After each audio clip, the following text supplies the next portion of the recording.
Now, if you were a fan of San Andreas like me, when GTA 5 first came out, you were probably excited to see that you played as a character affiliated with families, and to see the game will return to Los Santos, only to drive to Grove Street to see this. Oh, my shit. Bob, put your ass down. Body up down. You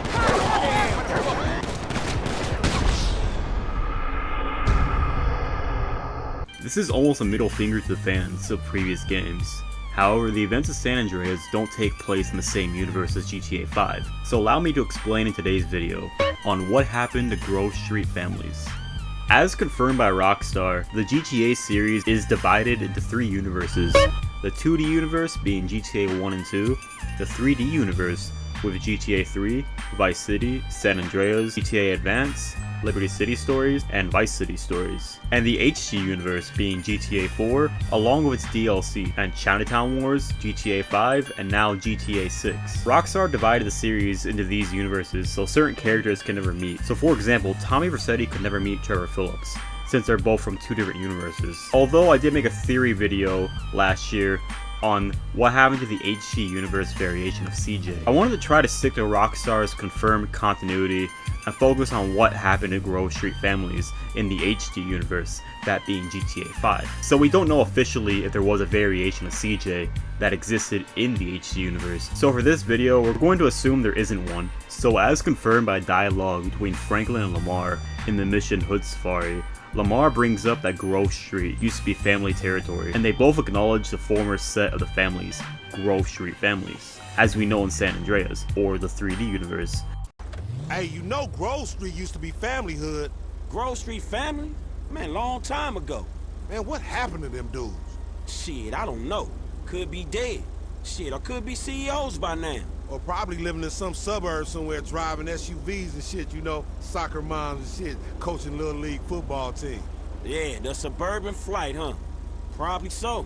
That's gonna be me and you one day, dawg. If we lucky, man. Shit, at the moment, it looks like we're gonna end up the other direction. The families at the end of the game took over Los Santos and became the biggest gang in San Andreas, which is a lot different from the state of the families in GTA 5. There's 2 main reasons why the families became the biggest gang in GTA San Andreas, or that being the 3D universe. Leadership and refusing to sell drugs. As you can see in the HD universe or GTA 5, the families lack both of those core tenets to their gang, in comparison to their 3D universe counterpart. When it comes to selling drugs, it seems like that's all the families ever do in GTA 5 story. Just like with the mission Hood Safari, where Lamar tries to buy cocaine off the Ballas, to the countless omissions our GTA Online character does for Gerald, a high-ranking member of the Chamberlain gangster family set. I believe, considering that the Ballas had and still have a major influence in dealing crack cocaine in Los Santos, they'd always be one up on the families in the drug trade. And more money means more guns, meaning that they both would be constantly feuding with selling drugs in each other's territory.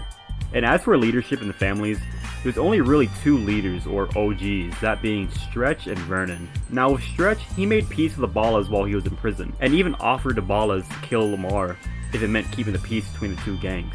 Stretch was probably cut into some drug deals with the Ballas, so he knew if Lamar kept doing what he was doing, it would mess up his business with the Ballas. And he also wanted to avoid unnecessary conflict with the Ballas. I'ma reach cross lines, alright? Conversate with the purple homies. Yeah, that's a good idea, man. Smart shit. But if I gotta hang you assholes out for this, the gang comes first. Oh, it ain't gonna come to that, homie. You all diplomatic and shit. Yeah, he a real fucking diplomat, ain't he? This that peace-talking motherfucker we should have sent to the Middle East. Another OG of the families, that being Vernon, an OG of the Davis neighborhood families. Much like Stretch, Vernon also wanted to avoid conflict with the Ballas. And we do know that Vernon was involved in selling drugs as well, since in the Contract DLC, Vernon gets our GTA Online character and members of the families to steal meth supplies from a drug deal between the Aztecas and the Lost MC. And in the Lowriders DLC, Vernon would always discourage Lamar from causing any conflict with the Ballas and the Vagos. So it seems like, unlike the family OGs from the 3D universe, that being San Andreas, it seems like the HD universe OGs like Vernon and Stretch always wanted to be unconfrontational with the Ballas, and always wanted to be on good terms with them, which would explain why Stretch was willing to let the Ballas kill Lamar if it meant keeping peace with the two gangs. Which brings us to the conclusion on my reason on why Grove Street families was suspended, and Grove Street territory became Ballas territory. It's because lack of leadership and the families in the HD universe willing to sell crack cocaine. Two things the 3D universe families didn't do. The 3D universe family had leadership and morals for the most part. So it's safe to assume, with the families in the HD universe being docile with the Ballas, that they basically just gave up Grove Street without any issues. Which brings us to this screenshot from a Life Invader page, where a member of the Eastside Ballas thanks the families for giving them Grove Street. This could explain how the families lost Grove Street. They felt as if the territory wasn't worth fighting for, so they just let them move in on Grove Street without any issues, and just move their territory to Northern Davis and Strawberry. And for those of you who believe an alternative version of CJ and Sweet exists in the HD universe, who are different from the 3D universe, you can go with that, I guess. That CJ and Sweet just didn't make much of an impact against Ballas, and the families were passive, which would basically be the bad ending of GTA San Andreas. And that's pretty much kind of what I explored last year on my video on if CJ existed in the HD universe.